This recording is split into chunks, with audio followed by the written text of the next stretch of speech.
तो चलिए आज उत्तराखंड पॉलिटेक्निक यानी जीप 2025 की पहली काउंसलिंग प्रक्रिया को थोड़ा गहराई से समझते हैं। हमारे पास जो जानकारी आई है उससे हम अहम तारीखें, रजिस्ट्रेशन का तरीका और कौन-कौन से दस्तावेज लगेंगे ये सब जानेंगे।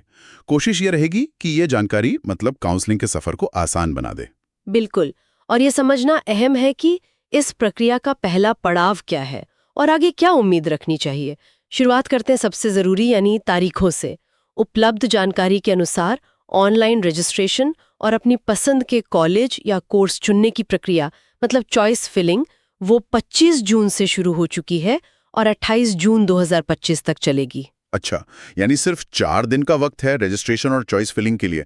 ये तो काफी कम समय लगता है। क्या इसका मतलब है कि उम्मीदवारों को बहुत तेजी दिखानी होगी? हाँ बिल्कुल। ये 28 जून की आखिरी तारीख बहुत महत्वपूर्ण है, इसे बिल्कुल नज़रअंदाज नहीं करना चाहिए। इसी कम समय में ही रजिस्ट्रेशन और अपनी प्राथमिकताओं को अंतिम रूप देना होगा। इसके बाद किसको कौन सी सीट मिली, इसका नतीजा 2 जुलाई 2025 को घोषित होगा।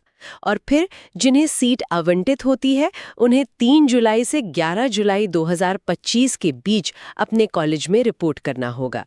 ये सभी तारीखें नोट करना बेहद जरूरी है। तो ये तारीखें तो ठीक है, दिमाग में बैठ गई। अब सवाल ये है कि इस प्रक्रिया में कदम कैसे रखना है, मतलब रजिस्ट्रेशन का सही तरीका क्या है? प्रक्रिया सीधी है। उम्मीदवारों को आधिकारिक वेबसाइट www.ubtrgeep.co.in पर जाना है। वहां अपने रोल नंबर और पासवर्ड का इस्तेमाल करके लॉगिन करना होगा। इसके बाद कॉलेज और कोर्स की प्राथमिकताएं भरनी होंगी। और हाँ, ध्यान रहे ये क्रम बहुत मायने रखता है क्योंकि सीट आवंटन आपकी रैंक और इसी प्राथमिकता सूची के आधार पर होता है। आखिर में फॉर्म जमा करके उसका कंफर्मेशन प्रिंट लेना ना भूलें। हाँ, ये प्राथमिकता वाली बात अहम है। और हाँ, एक दिलचस्प बात जो सुनने में आ रही है वो काउंसलिंग शुल्क को लेकर है। बिल्कुल। कुछ स्रोतों से ऐसा पता चला है कि शायद इस बार काउंसलिंग के लिए कोई शुल्क नहीं लिया जा रहा है, जो छात्रों के लिए एक राहत की बात हो सकती है। हालांकि ये जानकारी अभी पक्की नहीं है। मेरी सलाह यही रहेगी कि इस बारे में अंतिम पुष्टि के लिए आधिकारिक वेबसाइट जरूर देखें, क्योंकि नियम बदल सकते हैं और सीधे स्रोत से जानकारी लेना हमेशा बेहतर होता है। हाँ, ये तो है। ऑफिशियल वेबसाइट पर ही लेटेस्ट अपडेट्स भी मिलेंगे, इसलिए उसे नियमित रूप से देखना फायदेमंद होगा। चलिए, मान लीजिए रजिस्ट्रेशन हो गया, 2 जुलाई को सीट भी मिल गई, तो फिर 3 से 11 जुलाई के बीच कॉलेज पहुंचने पर किन दस्तावेजों की जरूरत पड़ेगी? जी, ये तैयारी पहले से कर लेना अच्छा है। जरूरी दस्तावेजों की सूची में शामिल हैं आपका जीप एडमिट कार्ड और रैंक कार्ड, 10वीं और 12वीं की मार्कशीट और सर्टिफिकेट। इसके साथ ही उत्तराखंड का मूल निवास प्रमाण पत्र यानी डोमिसाइल सर्टिफिकेट, ये राज्य कोटे के लिए जरूरी होता है। अच्छा, और श्रेणी प्रमाण पत्र भी चाहिए होगा अगर लागू होता है तो, कास्ट सर्टिफिकेट वगैरह? हाँ बिल्कुल। अगर आप किसी आरक्षित श्रेणी में आते हैं तो श्रेणी प्रमाण पत्र यानी कास्ट सर्टिफिकेट, साथ ही ट्रांसफर सर्टिफिकेट यानी टीसी और चरित्र प्रमाण पत्र कैरेक्टर सर्टिफिकेट।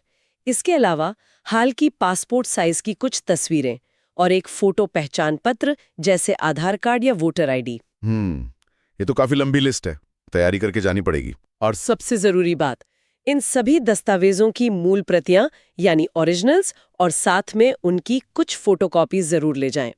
दस्तावेज सत्यापन के समय दोनों की जरूरत पड़ती है। पूरी तैयारी के साथ जाने से प्रक्रिया बिना किसी रुकावट के पूरी हो जाती है। तो कुल मिलाकर सबसे पहला और जरूरी काम है 28 जून तक ऑनलाइन रजिस्ट्रेशन और चॉइस फिलिंग को पूरा करना। फिर 2 जुलाई को नतीजों का इंतजार करना और उसके बाद बताए गए सभी दस्तावेजों के साथ 3 से 11 जुलाई के बीच आवंटित कॉलेज में रिपोर्ट करना। बिल्कुल सही। और यहीं से एक अहम सवाल खड़ा होता है जिस पर विचार करना चाहिए कि 28 जून तक अपनी पसंद के कॉलेज और कोर्स भरते समय उनकी प्राथमिकता का क्रम कैसे तय किया जाए। क्या रणनीति अपनाई जाए कि 2 जुलाई को सीट आवंटन का नतीजा सबसे अनुकूल हो और अपनी रैंक का सर्वश्रेष्ठ उपयोग हो सके। ये सोचने वाली बात है।